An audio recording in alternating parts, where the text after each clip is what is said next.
بسم اللہ الرحمن الرحیم.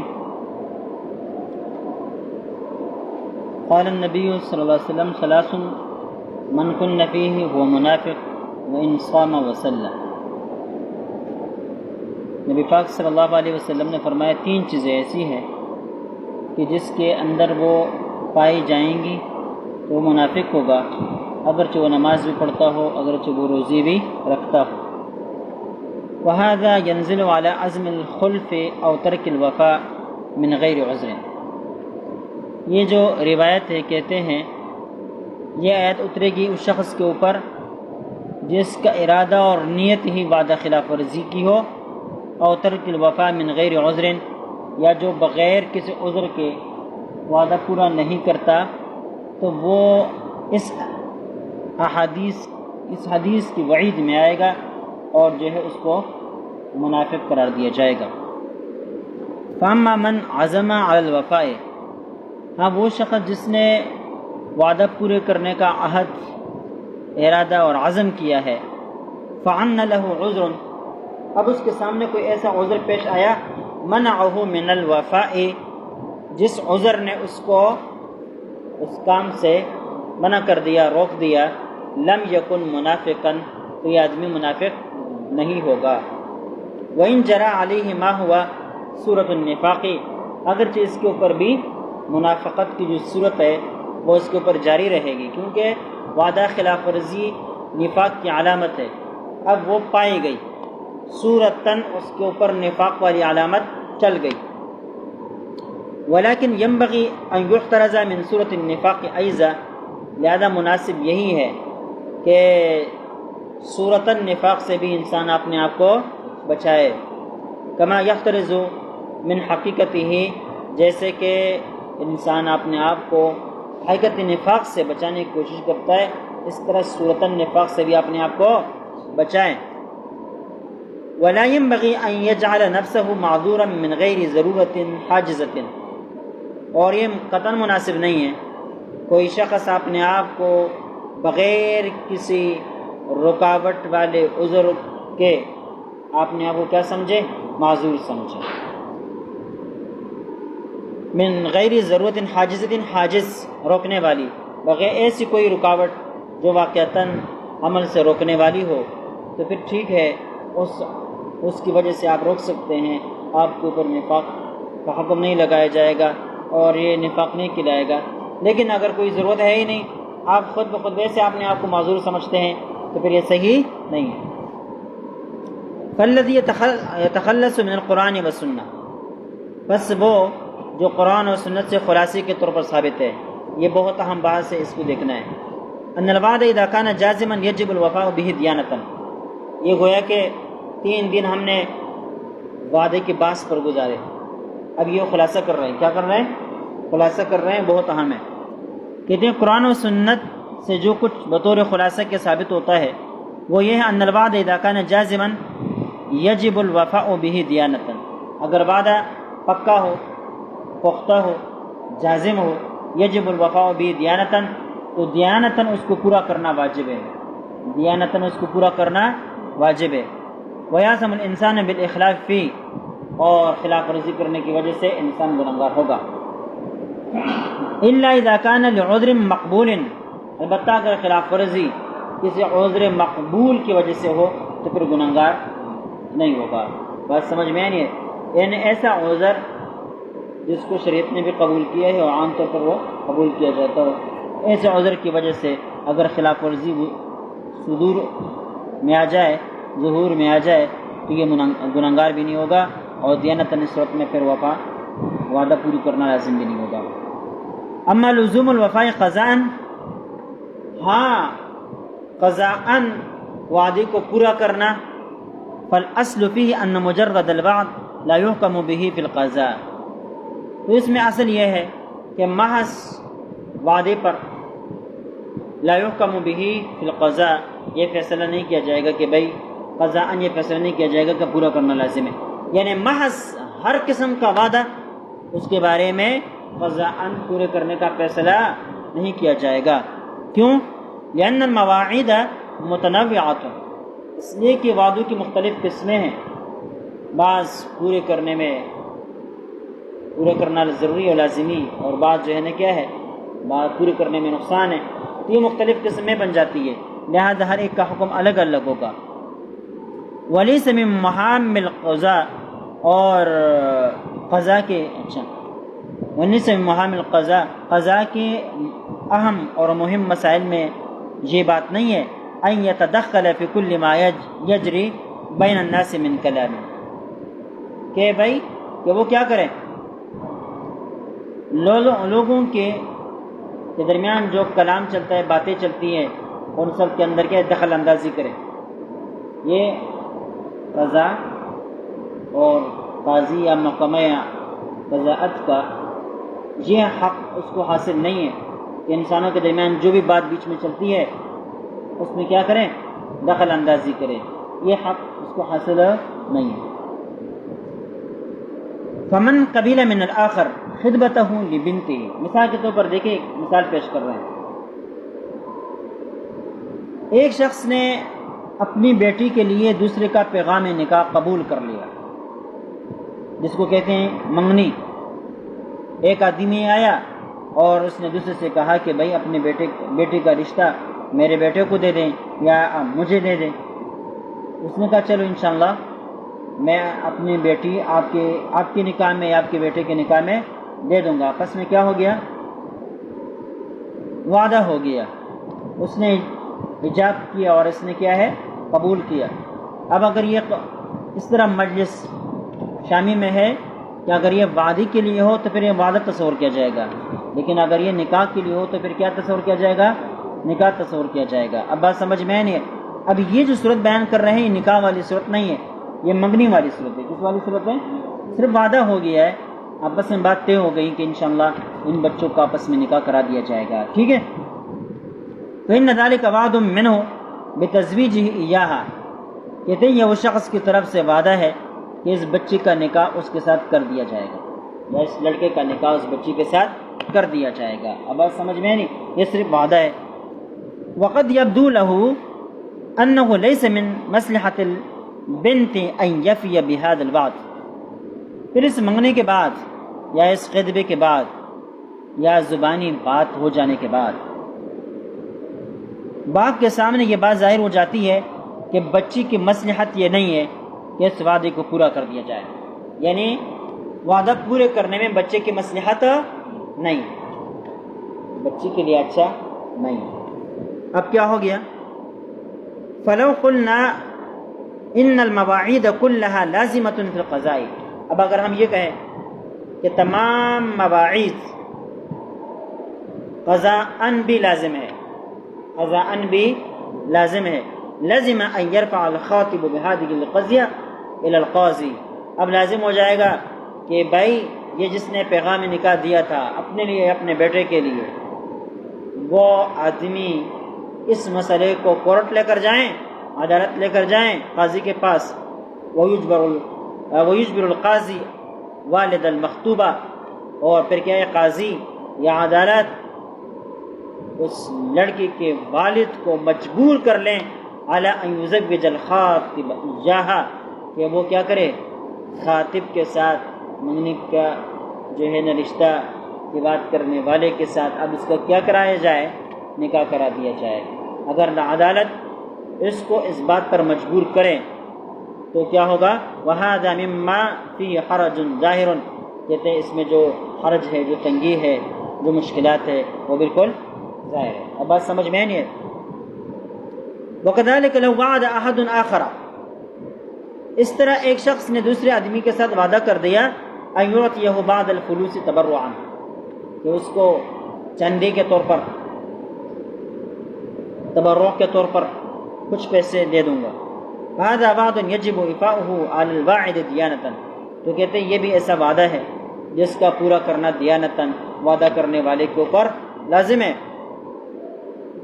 اما يأخذ الموعود له بيد الواعد ويجره إلى المحكمة لإنجاء هذا الوعد فلا عهد به في الشريعة، ہاں یہ بات کہ اب یہ موعود له اس واعد کا ہاتھ پکڑیں اور اس کو محکمہ قضا کے پاس کھینچ کر لے جائیں تاکہ وہ اپنا وعدہ پورا کر لیں، فلا عہد به فی الشریعہ، شریعت میں سے کوئی مثال ہے۔ ایک آدمی نے آپ سے کہا کہ چلو انشاءاللہ میں آپ کے ساتھ تعاون کروں گا، ایک وعدہ آپ کے ساتھ کر دیا، اب کسی وجہ سے وہ وعدہ پورا نہیں کر سکا، اب یہ آپ نے ہاتھ سے پکڑا، اس کو عدالت میں لے کر گئے، کہتے ہیں یہ ایسی باتیں ہیں جس کے شریعت میں کوئی مثال نہیں۔ تو پتہ چلا کہ ہر وعدہ پورا کرنا لازم بھی نہیں اور اس کو قضاءً لازم کیا بھی نہیں جا سکتا۔ کیوں؟ اس لیے کہ اس صورت میں بہت سارے مفاسد سامنے آ جائیں گے۔ ولیکن قد تظہر هناك حالات يمكن ان تجعل المواعید فيها لازمة بالقضاء، لیکن کبھی کبھی ایسے حالات سامنے آ جاتے ہیں کہ جہاں پر یہ ممکن بن جاتا ہے کہ آپ اس وعدے کو قضاءً بھی اس میں وعدے کو لازم بنا لیا جائے، اور اس میں وعدے کو قضاءً بھی لازمی قرار دے دیا جائے۔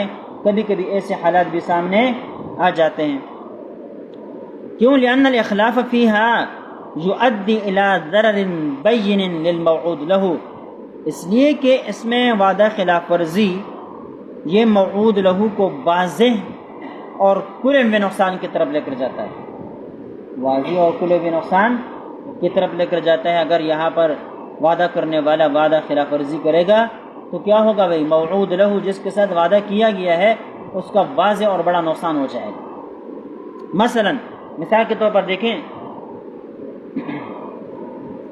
ان وعد احد بشراء بضاعۃ من تاجر، ایک شخص نے دوسرے ایک تاجر کے ساتھ وعدہ کر دیا کہ وہ اس تاجر سے فلاں سامان خریدے گا۔ بضاعہ یہ خاص قسم کے سامان خریدنے کا وعدہ کر دیا کسی دکاندار کے ساتھ، تاجر کے ساتھ۔ وقد تکلف التاجر نفقات باہظۃ، اب تاجر نے خرچہ کر کے ناقابل برداشت قسم کا بوجھ اٹھایا۔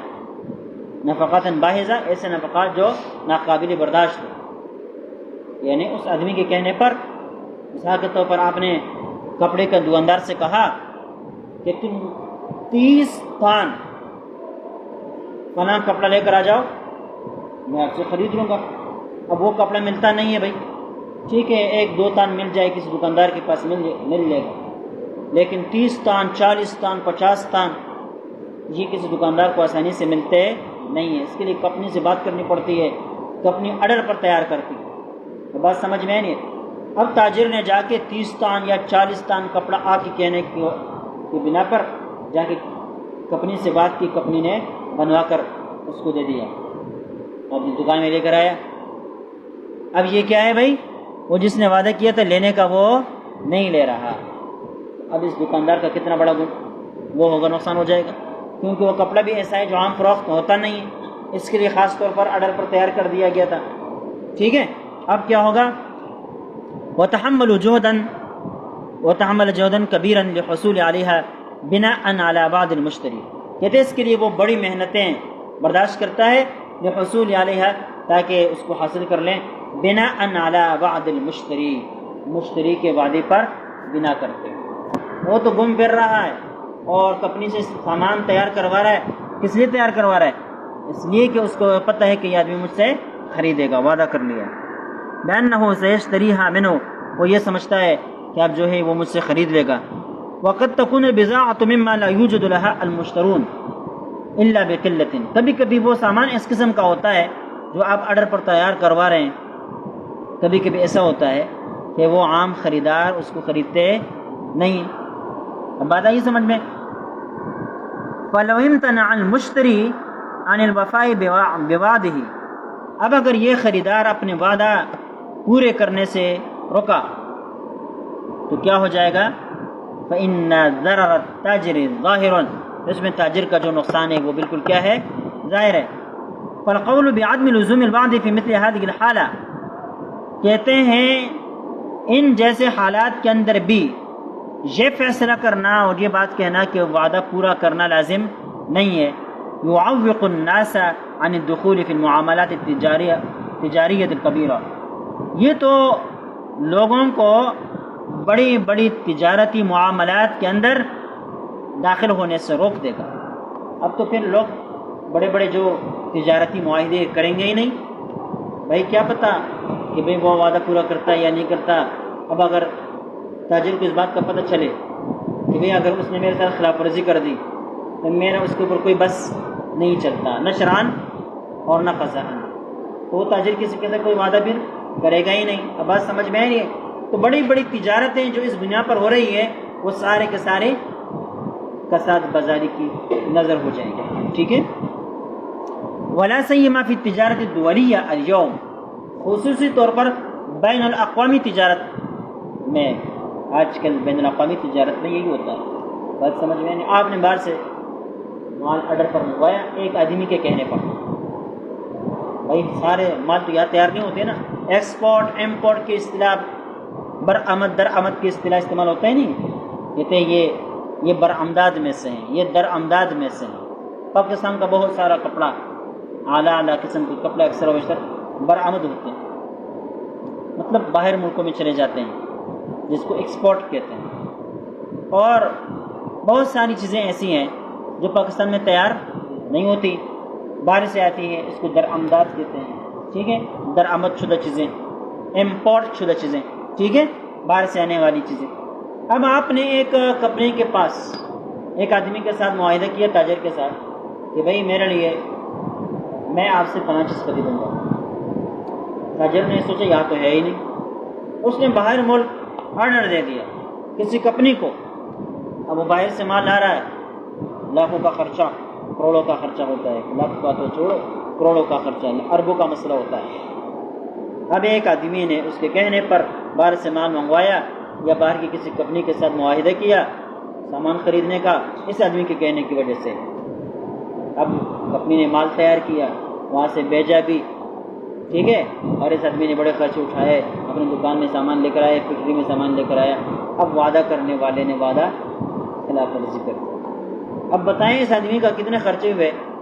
بھائی باہر ملکوں سے جو سامان آتا ہے وہ سمندری جہاز میں آتا ہے، کتنا جو ہے نا خرچہ اٹھانا پڑتا ہے۔ ایک تو قیمت، ایک سمندری جہاز کی جو کرایہ، ایک آج کل انشورنس، وہ الگ مسئلہ ہے کہ انشورنس جائز ہے یا ناجائز ہے، وہ الگ مسئلہ ہے، لیکن میں ویسے بتاتا ہوں خرچے کتنے ہوتے ہیں ایک چیز کو باہر سے لانے کی وجہ سے، کتنے خرچے ہوتے ہیں۔ اب ایک آدمی کے کہنے پر آپ نے یہ ساری چیزیں برداشت کر لی، اور جب وہ آ گیا سامنے کا آپ کے، وہ کہتے میں نہیں لیتا، تو بھئی بڑا نقصان خسارہ ہے کہ نہیں۔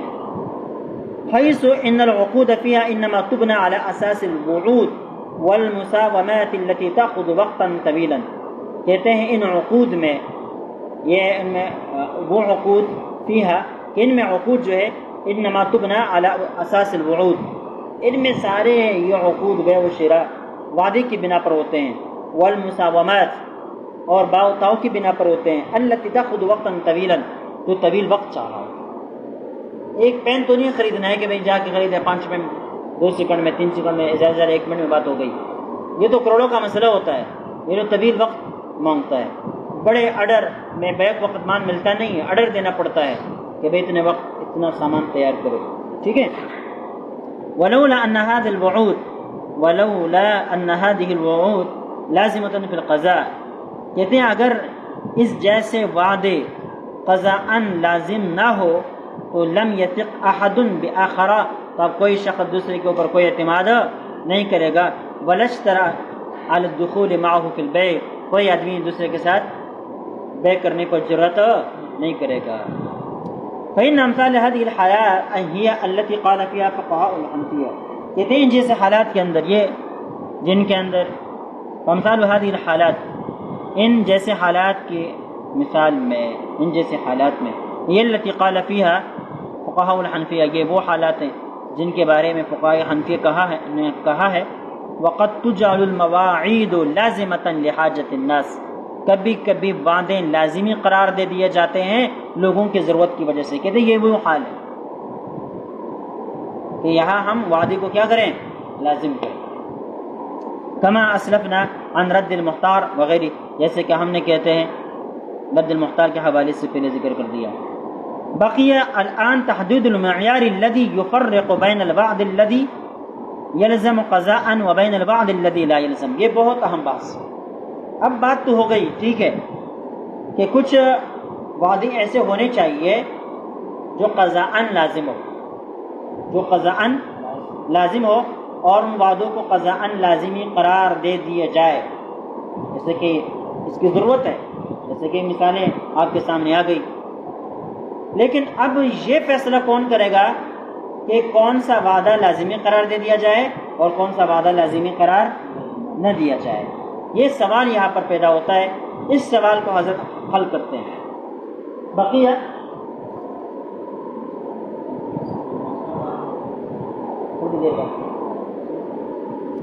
بقیہ الآن تحدید المعیار الذي يفرق بین الوعد الذي يلزم قضاءً، اب باقی رہا تحدید، وہ پیمانہ، اس پیمانہ کی تحدید کرنے کی بات باقی رہی۔ الذي يفرق بین الوعد الذي يلزم قضاءً، جو تفریق کرائے، فرق کرائے اس وعدے کے درمیان جو قضاءً لازمی ہو، وبین الوعد الذي لا يلزم، اور وہ وعدہ جو قضاءً لازمی نہ ہو۔ والذي ارى انه يمكن جعل الوعد لازما في القضاء على اساسين، حضرت کہتے ہیں کہ میں سمجھتا ہوں کہ وعدے کو لازم کرنا قضاءً دو بنیادوں پر ہو سکتا ہے۔ وعدے کو قضاءً لازمی قرار دینا، اس کی دو بنیادیں ہو سکتی ہیں، کہ دو طریقے ہو سکتے ہیں کہ جس کی بنا پر ہم یہ کہیں کہ اب یہ وعدہ پورا کرنا لازم ہے۔ وعدہ پورا نہیں کرے گا تو پھر یہ کیا ہوگا بھائی؟ مجرم قرار پائے گا۔ اب بات سمجھ میں نہیں ہے؟ اس کی دو بنیادیں کیا ہے؟ نمبر ایک، الاول ان یکون ذلک بالتقنین من الحکومہ، کہ وقت کا حاکم اس بارے میں قانون سازی کرے، اس بارے میں کیا کرے؟ قانون سازی کرے۔ بتقنین من حکومت الاسلامیہ، اسلامی حکومت اس کے بارے میں قانون سازی کریں کہ بھائی اب جس وعدے کے مطابق، جس وعدے کے بارے میں حکومت وقت نے قانون سازی کر دی کہ یہ وعدہ پورا کرنا لازمی ہے، اب وہ وعدہ پورا کرنا لازمی ہوگا۔ اب وہ کوئی بھی وعدہ، فیعین القانون المواعید التي تعتبر لازمة في القضاء، تو کہتے ہیں قانون ہی اس بات کا تعین کرے کہ کون سے وعدے قضاءً لازمی سمجھے جائیں گے اور کون سے نہیں۔ ایک طریقہ تو یہ ہو گیا۔ دوسرا طریقہ ان یکون فی الوفاء بالوعد کلفۃ الموعود لہ، کہ وعدے کے اندر کوئی ایسی بڑی تکلیف ہو جو کون اٹھائے؟ موعود لہ اٹھاتا ہے۔ یتحملها بناء علی الوعد، وہ تکلیف، وہ کلفت جو موعود لہ اٹھاتا ہے اس وعدے کی وجہ سے۔ اگر کوئی شخص اس کے ساتھ وعدہ نہ کرتا ہوتا تو یہ کبھی یہ کام نہ کرتا، لیکن اس کے کہنے پر اس نے یہ کام کر دیا اور یہ تکلیف اس نے اٹھائی ہے۔ ایک بات تو یہ ہوگی۔ ایسے وعدے کے لیے وہ یصرح الواعد فی وعدہ، اور اس وقت واعد وعدہ کرنے والا تصریح کر دے اپنے وعدے میں بأن ھذا الوعد لازم علیہ فی القضاء، کہ یہ وعدہ عدالت کے اعتبار سے، قضاء کے اعتبار سے بھی مجھ پر لازم ہوگا۔ وَيَكْتُبُهُ وَيُشْهِدُ عَلَيْهِ، اور اس کو لکھے بھی اور اس کے اوپر گواہ بھی بنائے۔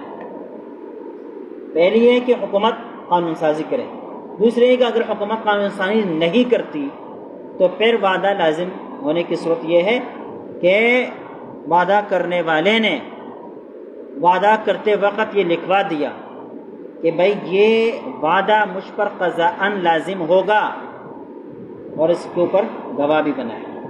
اب بات سمجھ میں نہیں ہے؟ لہذا جب اس نے خود کہہ دیا کہ یہ مجھ پر لازم ہوگا تو اب اس کے اوپر لازم ہوگا، اگر پورا نہیں کرے گا تو عدالت اس سے کیا کرے گی بھائی؟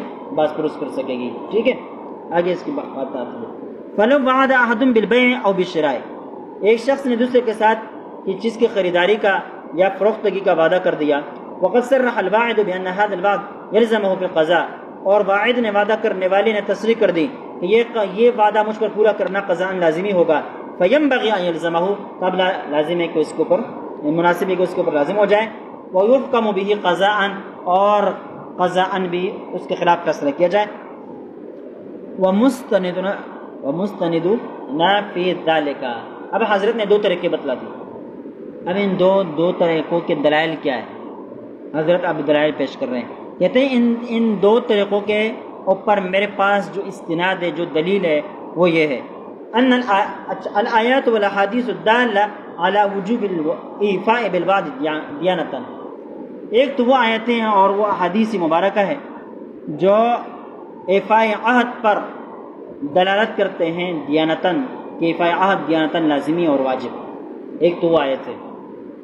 وما کان واجبا فی الدیانہ، اور اصول یہ ہے کہ جو چیز دیانتاً واجب ہو، یمکن ان یجعل لازما فی القضاء، تو ممکن ہے کہ اس کو قضاءً لازمی قرار دے دیا جائے، بتقنین من الحکومہ، اب قضاءً اس کو لازمی قرار دے دیا جائے یا تو حکومت کی طرف سے قانون سازی کی صورت میں۔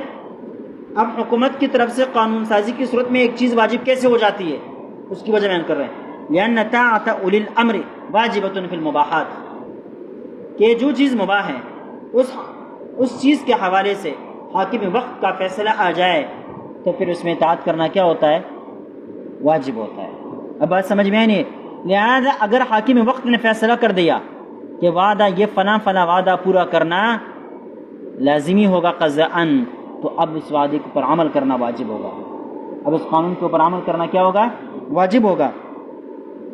یمکن ان یحل التزام الواعد محلہ، اب جب اچھا وعند فقدان، یہ کیا ہے، ففی الواجبات اولا، کہ جب مباح چیزوں کے حوالے سے حکومت وقت کا فیصلہ ماننا واجب ہے، تو جو چیزیں دیانتاً واجب ہے قانوناً اس کو واجب قرار دینے کی صورت میں بدرجہ اتم اس کی اتباع کرنا اور اس کی اطاعت کرنا واجب ہو۔ بات سمجھ میں نہیں ہے؟ وعند فقدان مثل هذه التقنین، اگر یہ تقنین نہ پایا جائے، یہ قانون سازی نہ پائی جائے تو پھر کیا کریں گے، یمکن ان یحل التزام الواعد محلہ، تو پھر اس کا وعدہ کرنے والے کا جو وعدہ ہے اور اس کے جو التزام ہے وہ اس قانون سازی کا قائم مقام بن سکتا ہے۔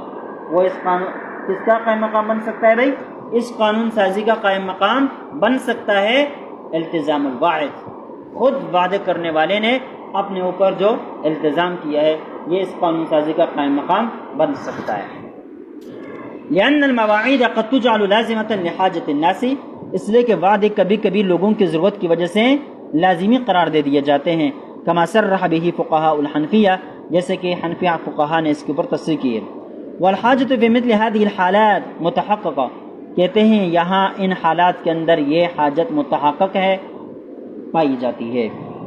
ولذلك افتى الشیخ فتح محمد اللکھنوی تلمید الامام عبد الحی اللکھنوی وتلميذه الشيخ سعيد أحمد اللکھنوی بأن الوعد بالبيع أو الشراء لازم قضاءً، کہتے ہیں اسی بنا پر شیخ فتح محمد لکھنوی رحمہ اللہ نے، جو امام عبد الحی اللکھنوی رحمہ اللہ کے شاگرد ہیں، پھر ان کے شاگرد شیخ سعید احمد اللکھنوی رحمہ اللہ نے فتویٰ دیا اس بات پر کہ بأن الوعد بالبيع والشراء لازم قضاءً، کہ خرید و فروخت کا وعدہ کرنا قضاءً بھی لازم ہے، ٹھیک ہے۔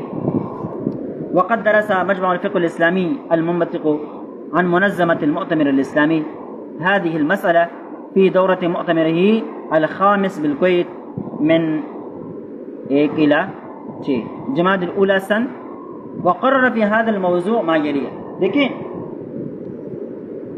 یہ بہت اہم ہے، یہ مؤتمر الاسلامی ہے نا، OIC، پاک مسلمانوں کا اقوام متحدہ، ٹھیک ہے، اسلامی کانفرنس جس کو کہتے ہیں، اس کے ایک ذیلی شاخ ہے مجمع فقہ الاسلامی۔ اس میں یہ کیا کرتے ہیں، دنیا بھر کے جو اہم مسائل ہوتے ہیں ان مسائل پر جو ہے فقہا کی ایک مجلس قائم کی ہوئی ہے اور اس میں بحث و مباحثہ ہوتا ہے، ایک مقالہ دیا جاتا ہے کہ بھائی اس حوالے سے کوئی رائے پیش کرنی، دنیا بھر کے تمام فقہاء کرام جو ہے اپنی رائے پیش کرتے ہیں۔ پاکستان کی طرف سے ہمارے شیخ الاسلام صاحب تو حضرت کہتے ہیں کہ مجمع فقہ الاسلامی میں جو مؤتمر اسلامی کے ماتحت کام کرتی ہے، اس کے ایک دورے میں 5واں دورہ جو کویت میں قائم ہوا تھا اور جمادی الاولیٰ کی 1 تاریخ سے لے کر 6 تاریخ تک رہا تھا 1409 کو، اس میں کیا ہے، وقرر فی هذا الموضوع ما یلی، وہاں پر یہ قراردادیں پاس ہوئی اس قسم کی وعدوں کے بارے میں۔ کیا قرارداد؟ الوعد یکون ملزما للواعد دیانتا الا لعذر، وعدہ کرنے کے اوپر لازم ہوگا، کرنے والے کے اوپر دیانتا لازم ہوگا، البتہ اگر کوئی عذر پیش آ جائے تو پھر لازم نہیں۔ وهو ملزم قضاءً، تو یہ وعدہ قضاءً بھی لازم ہوگا، اذا كان معلقا على سبب، جبکہ سبب پر یہ معلق ہو. ودخل موعود فی کلفت نتیجۃ الوعد، اور موعود جو ہے وہ تکلیف کے اندر پڑ جائے نتیجۃ الوعد، اس وعدے کے نتیجے میں. اگر یہ وعدہ نہ ہوتا تو وہ موعود لو جو ہے نا یہ اتنی تکلیف نہ اٹھاتا. ويتحدد اثر الالزام في هذه الحاله اما بتنفيذ الوعد. اچھا، اب یہ الزام جو ہے اس حالت کے اندر یہ وعدہ کو لازم کرنے کی حد کیا ہوگی، طریقہ کیا ہوگا؟ کہتے ہیں اما بتنفیذ الوعد، یا تو یہ کہ وعدہ اس پر لازم قرار دے دیا جائے کہ بھئی یہ وعدہ پورا کر لو، ہر صورت میں آپ یہ چیز خریدو. آپ نے کیا کیا ہے، خریداری کا وعدہ کر دیا تھا، اب خریدنا پڑے گا. یا تو نے بیچنے کا وعدہ کر دیا تھا، اب تجھے یہ بیچنا پڑے گا، وعدے کو لازم کر دیں. ٹھیک ہے. وَإِمَّا بِتَعْوِيضٍ عَنِ الضَّرَرِ الْوَاقِعِ فِعْلًا بِسَبَبِ عَدْمِ الْوَفَاءِ بِالْوَعْدِ بِلَا عُذْرٍ، یا جو ہے نا معاوضہ قرار لازمی قرار دے دیا جائے عن الضرر، اس ضرر اور نقصان کے بدلے میں، الواقع فعلا جو فعلی طور پر اس آدمی کو مل گیا ہے، بسبب عدم الوفاء بالوعد، وعدہ پورا نہ کرنے کی وجہ سے، بلا عذر، بغیر کسی عذر کے، بغیر کسی عذر کے وعدہ پورا نہ کرنے کی وجہ سے موعود لہو کو جو نقصان ہو گیا ہے اس نقصان کا معاوضہ ادا کرے، اس نقصان کا معاوضہ ادا کرے. دو صورتیں ہو گئی، یا تو یہ کہ وہ وعدہ اس کے اوپر لازم کرے اور اسے کہے کہ بھی جیسا بھی ہے اب لینا پڑے گا، خریدنا پڑے گا یا بیچنا پڑے گا. ٹھیک ہے، ایک صورت تو یہ. دوسری صورت یہ ہے کہ اگر وہ نہیں خریدتا یا وہ نہیں بیچتا تو سامنے والے کو جو نقصان ہوا ہے وہ نقصان اس کے اوپر ڈال دیا جائے. اب بات آئی سمجھ میں. وإنما أفتى المجمع بالتعويض عن الضرر الفعلي على أساس القواعد العامة المأخوذة من الحديث الطويل لعبادة بن ثابت رضی اللہ تعالی عنہ. کہتے ہیں اس مجمع نے جب فتویٰ دیا کہ ضرر فعلی کا معاوضہ دیا جائے، اس کی اساس کیا ہے، بنیاد کیا ہے؟ کہتے ہیں علی اساس القواعد العامہ، ان عام قواعد کی بنا پر، المأخوذة من الحدیث الطویل، ایک طویل حدیث سے ماخوذ ہے، اور وہ حدیث عبادہ بن ثابت رضی اللہ تعالی عنہ سے منقول ہے، الذي ذکر فيه عدة أقضية لرسول اللہ صلی اللہ علیہ وسلم، جس حدیث میں انہوں نے نبی پاک صلی اللہ علیہ وسلم کے کئی وعدوں کا تذکرہ کیا، وفیہ، اور ان میں سے ایک یہ بھی ہے ذکر فیہ عدة أقضية، نبی پاک صلی اللہ علیہ وسلم کے فیصلوں کا تذکرہ کیا، کئی فیصلوں کا تذکرہ کیا ہے. ان فیصلوں میں سے ایک فیصلہ یہ ہے وَقَضَىٰ أَن لَا ضَرَرَ وَلَا ضِرَارَ، نبی پاک صلی اللہ علیہ وسلم نے یہ فیصلہ یہ بھی کیا کہ بھئی نہ کسی کو تکلیف دینا ہے، نقصان دینا جائز ہے، اور نہ بلا کسی وجہ نقصان اٹھانے کی گنجائش. بات سمجھ میں نہیں؟ یعنی کسی کو تکلیف دینا بھی جائز نہیں، اور بلا کسی عذر کے، بلا کسی وجہ خود تکلیف برداشت کرنا بھی شرعی حکم نہیں ہے. یعنی مطلب یہ ہے کہ شریعت آپ کو تکلیف اٹھانے پر مجبور نہیں کرتی. آپ کسی کے ساتھ کوئی اچھائی کر سکتے ہیں، کریں، نہیں کر سکتے تو آپ کو خواہ جو ہے نا شریعت بات مجبور نہیں کرتی کہ تم نے تکلیف اٹھانی ہے. اب بات سمجھ میں نہیں؟ بالفاظ ذکر یوں کہو، نہ کسی اور کا نقصان کرنا ہے اور نہ اپنا نقصان ہونے دینا ہے، اپنا نقصان ہونے دینا ہے. اب بات سمجھ میں نہیں ہے؟ بعض حضرات نے اس کا ترجمہ یہ بھی کیا، یہ بہت اہم حدیث ہے بھائی، بین الاقوامی تعلقات کے لیے یہ بنیادی حدیث ہے. اور کچھ دن میں نے پہلے آپ کو بتلا دیا تھا کہ بعض حضرات نے اس کو اپنا بین الاقوامی تعلقات کے لیے منشور جو دستور بنایا، اس کا سب سے پہلے موٹو یہی ہے، لا ضرر ولا ضرار، کہ نہ کسی کو تکلیف دیں گے اور نہ جو ہمیں تکلیف دے گا اس کو برداشت کریں گے. بات سمجھ میں نہیں ہے؟ بعض حضرات نے یہ ترجمہ کیا اور یہی صحیح، اور بعض حضرات نے اس کا ترجمہ یہ کیا کہ لا ضرر ابتداءً، کسی کو نقصان میں نہیں ڈالنا جائز نہیں ہے، ڈالنا جائز نہیں ہے، اور ولا ضرار، اور نہ انتقاماً کسی کو نقصان دینا ہے. بات سمجھ میں نہیں؟ دونوں معنی لوگوں نے کیے. ویشهد له، اچھا، كذلك رواه عبد الله بن عباس، کہتے ہیں عبادہ بن ثابت نے بھی اس کو روایت کیا ہے، اور ساتھ ساتھ عبداللہ بن عباس رضی اللہ تعالی عنہ نے بھی اس کو روایت کی ہے، ان رسول اللہ صلی اللہ علیہ وسلم قال، کہ نبی پاک صلی اللہ علیہ وسلم نے فرمایا لا ضرر ولا اضرار، دیکھو پر روایت کیا ہے، لا ضرر ولا ضرار، اور یہاں کیا ہے، اضرار، دوسرے کو تکلیف دینا، دوسرے کو نقصان دینا۔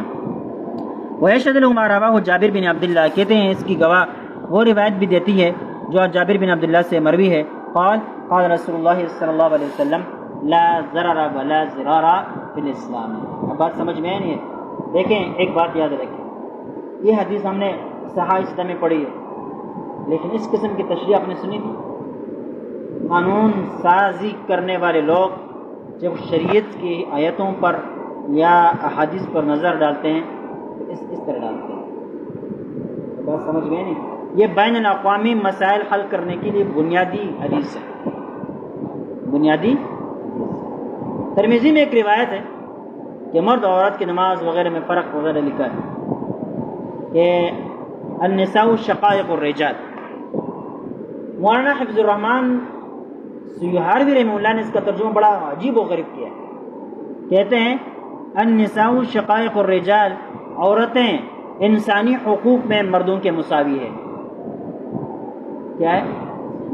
کبھی ذہن جاتا ہے اس ترجمے کی طرف، لیکن وہ بین الاقوامی حالات کے اوپر نظر رکھنے والے لوگ تو پھر جب انسانی حقوق پر بات کرتے تو انہیں کیا کہا؟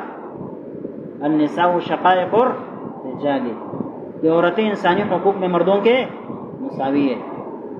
مرد بھی انسان، عورت بھی انسان، مرد کے فیصلے نافذ تو عورت کے فیصلے اور اختیارات بھی اپنی جگہ پر مسلم، ٹھیک ہے؟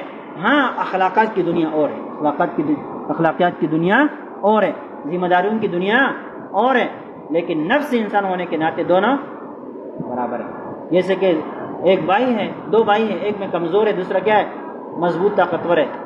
اب بات سمجھ میں نہیں ہے؟ ان دونوں کے ذمہ کوئی کام لگانا ہے، جرگہ بٹھاؤ، جرگہ بھی کہے گا کہ بھائی یہ جو بڑا ہے طاقتور مضبوط ہے وہ کچھ زیادہ بوجھ برداشت کرے، اور جو کمزور ہے وہ کیا کرے؟ اس کے اوپر کچھ کم بوجھ ڈالا جائے۔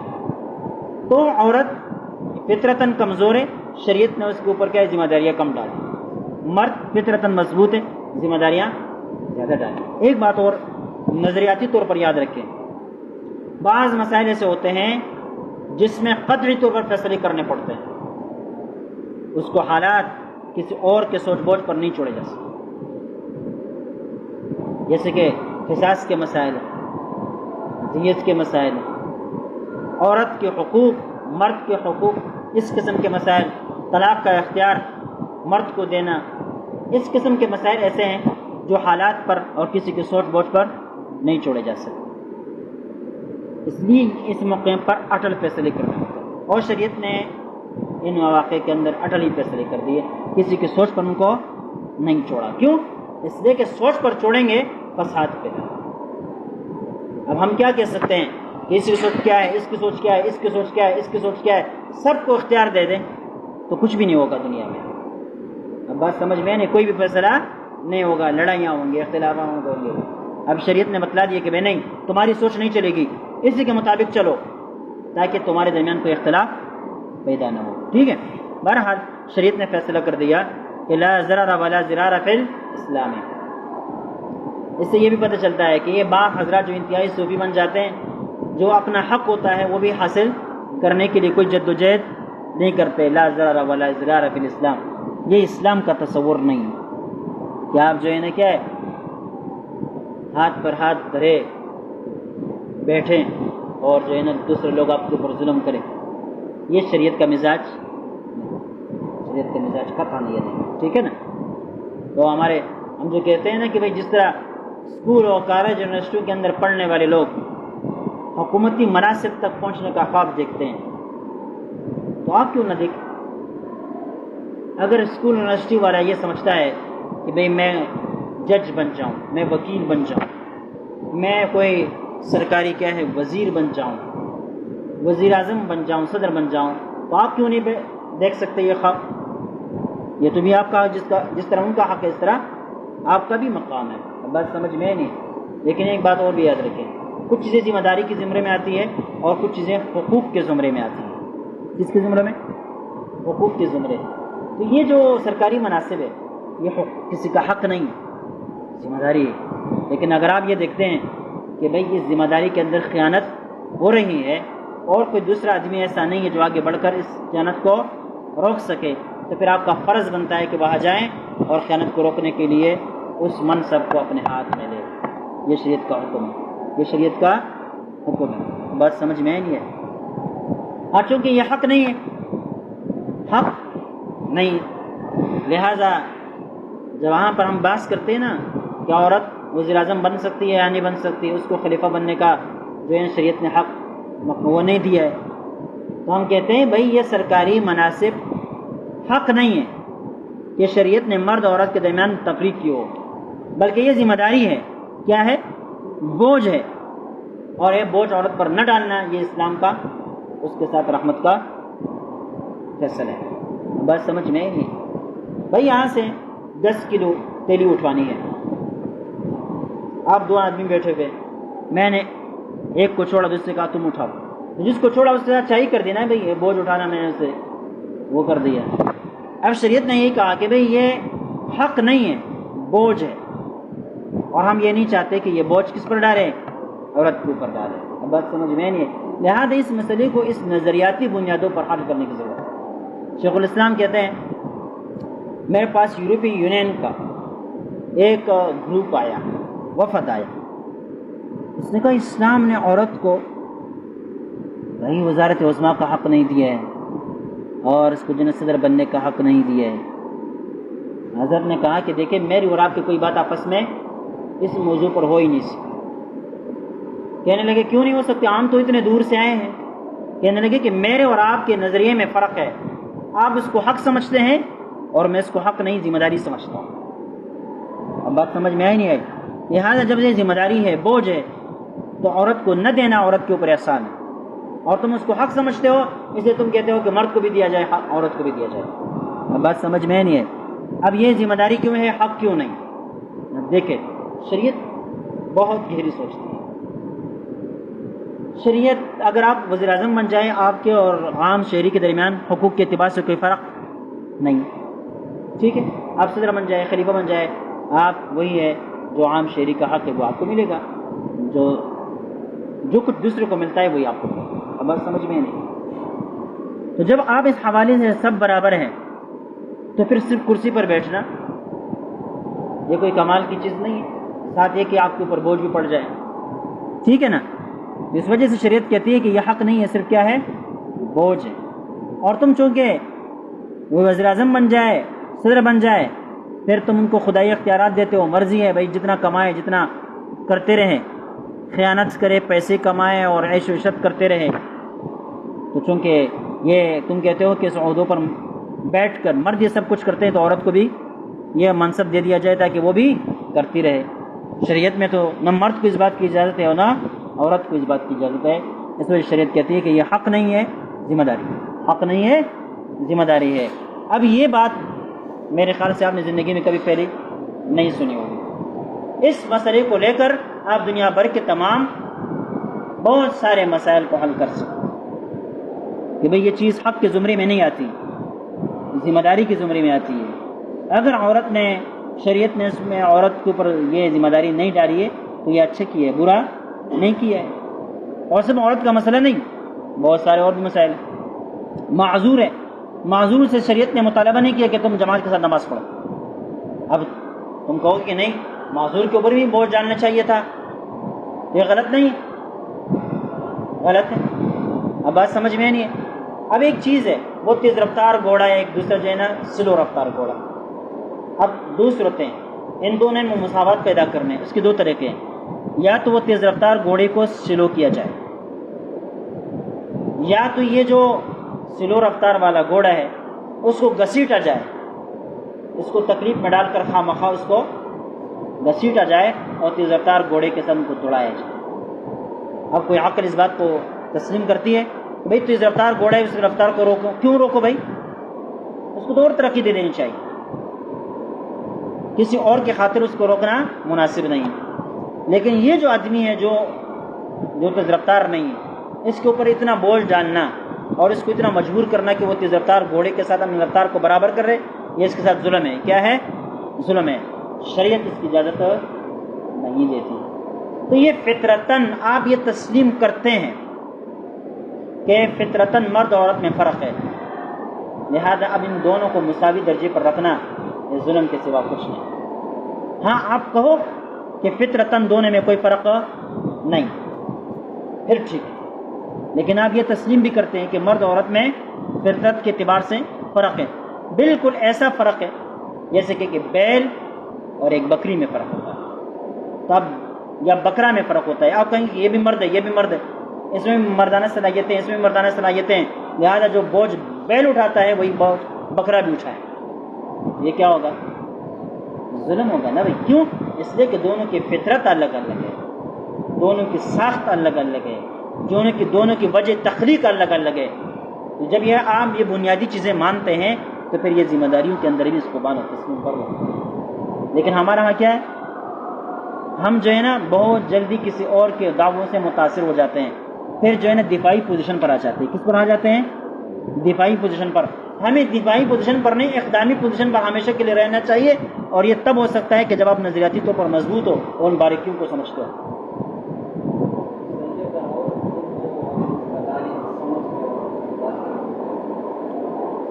اس کو تو ہاں وہ نہیں کر سکتے، ٹھیک ہے کرے کاروبار، کس نے منع کر دیے؟ کاروبار کرے، شریعت میں منع نہیں کرتا۔ ہاں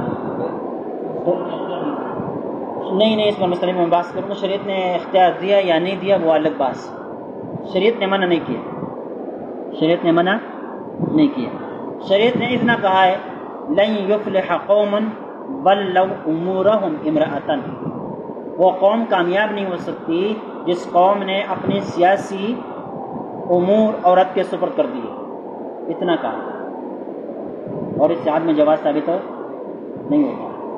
یہ الگ بات ہے، یہ میں فی الحال اس درس کے اندر نہیں کرنا چاہتا، بات سمجھ میں نہیں ہے۔ میری غالباً کسی انقلابی افکار کے نام سے میری چھوٹی سی جو رسالہ ہے اس میں میں نے اشارتاً اس پر بات کی ہے، بات سمجھ میں، لیکن چلیں گے ابھی بات نہیں کرتے ہیں۔ اخرجہ الطبرانی فی الاوسط، کہتے ہیں طبرانی میں علامہ طبرانی نے کیا ہے اوسط میں اس پر بات اس روایت کو نقل کیا ہے۔